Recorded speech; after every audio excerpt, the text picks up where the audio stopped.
Une ancienne centrale électrique ou une ex-imprimerie, nous sommes sur le site du Volta XL. C'est ici que des Bruxelloises et Bruxellois ont décidé de tenter l'expérience de l'habitat groupé. J'ai vécu pendant 5 ans avant en collectif, en communauté.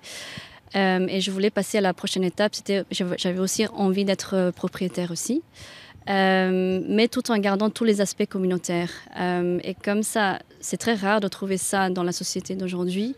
Moi, je me suis beaucoup intéressée dans les habitats groupés. Et puis c'est le coup de cœur pour ce village dans la ville qu'est le projet Volta XL. Sa particularité, regrouper sur un site de 12 000 m², des espaces pour entreprises et associations, mais aussi du logement privé avec des espaces communs comme un jardin ou une salle polyvalente. Statistiquement, il y a à peu près 9 projets d'habitat groupé qui capotent avant le moment de la réalisation parce que difficile de gérer un collectif, difficile de trouver un terrain qui convienne. Et ici, on a eu un permis d'urbanisme parce que c'est un chouette projet avec construction passive, un toit végétalisé, enfin des tas de choses qui sont bien pour nous, mais qui sont bien aussi par rapport aux objectifs de développement de Bruxelles.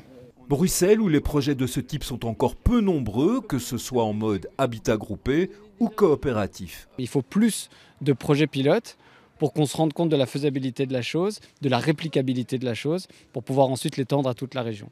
Le plus dur, c'est de composer ces premiers projets dans un cadre juridique et financier qui n'est pas spécialement adapté à l'émergence de ces projets. Une fois qu'on aura réussi ces projets, il est possible que le législateur suive et mettre en place des incitants financiers, juridiques, pour favoriser l'émergence de plus de coopératives d'habitants. Pour passer à la phase 2 du projet Volta XL, la phase des travaux, reste à trouver encore une dizaine d'acquéreurs pour les appartements. Quant au calendrier, l'espoir est que le site dans son ensemble entre en activité courant 2027.